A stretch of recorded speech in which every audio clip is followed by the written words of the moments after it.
Hi there, this is Chinkitan. Welcome again to my YouTube channel. Sa araw na ito, may isi-share po ako sa inyo na I'm sure na makaka-relate ang karamihan ng mga tao. May mga kilala ba kayong taong mga mahilig talagang mag-chismis? Ika nga pag-usapan ang buhay ng ibang tao, hindi kompleto ang kanyang araw kung wala siyang nasisiraan. Okay? Or if not naman, wala siyang ika na pag-uusapan. Like for example, grabe yung kapitbahay natin, tignan mo, may kasama naman ng ibang, di ba? Tignan mo na naman, no? Bumili naman ng bagong mga gamit, pero lubog naman sa utang. So, in other words, they talk about a lot of people, di ba? But the person that they really don't talk about is they don't talk about themselves. Ito yung mga perfect example and living proof na marami talagang mga tinatawag na Twitter. Kahit di mo ilagay sa Twitter, sila na magtutweet para sa'yo. Di ba? Bulong ng bulong, ika nga chismis dito, chismis doon. Bakit nga kaya talaga ang hirap, ika nga, o mahilig, may mga taong mahilig talagang, ika makipagchismisan.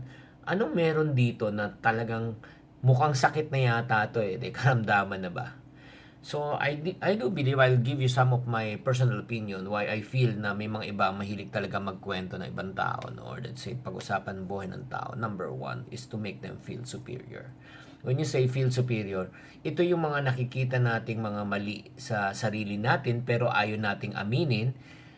So ang ginagawa po natin ay naghahanap tayo ng ibang tao na ika nga may mga defects sa buhay at doon na lang natin ine-expose ang defect nila to feel tayo eh hindi tayo, wala tayong perfect tayo. Ika nga eh, at least 'di ba, mas okay ako compared sa kanila. Pero sa totoo lang, if you realize na may ano rin tayo, may defect rin tayo. So we try to talk about other people to make us feel better. 'Di ba? Feel superior. Number two, siguro wala rin magawa, bored. 'Di ba? Kung ang hobby nila eh nainip sila sa window shopping, nainip na sila na kumain, matulog, gumising, yan lang ginagawa sa buhay since they're not really productive.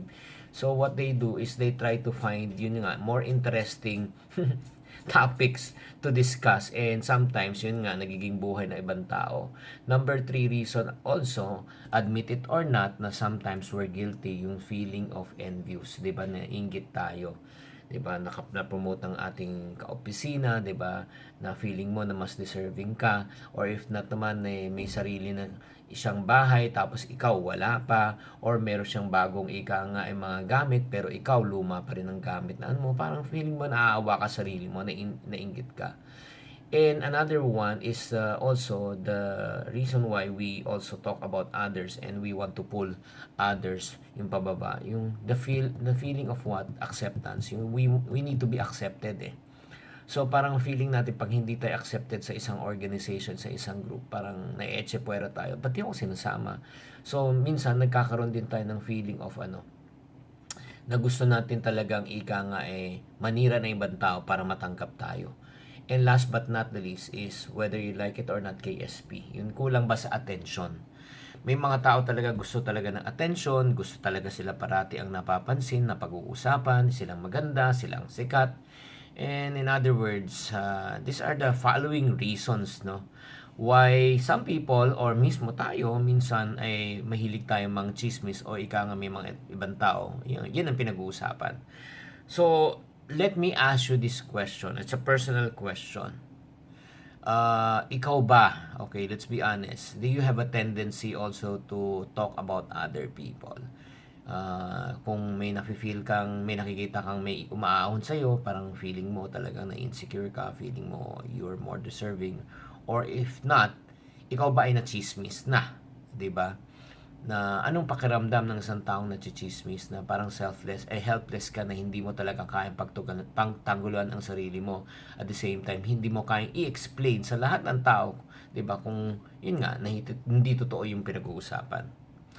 So, I just want to encourage you, if you are a victim of chismis, you just need to be mature and wag mo na patulan, 'di ba? Lalo kung hindi totoo. Or if you have a habit of making stories about other people, I think you have to what? Change your ways. You have to repent.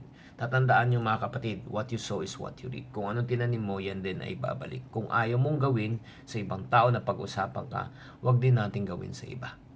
So I hope na this short vlog na can really enlighten you para maintindihan bakit talaga may mga taong mahilig mangchismis. And in order for you to get more video blogs, I encourage you to subscribe to this channel. Okay, just click subscribe on this channel sa YouTube. And then, if you want to follow me also on my Facebook and Twitter account and my Instagram account, just go to Chinkitan. This Chinkitan saying, to every problem, there's always a solution. If you're not part of the solution, you're part of the problem. Always, Chink positive.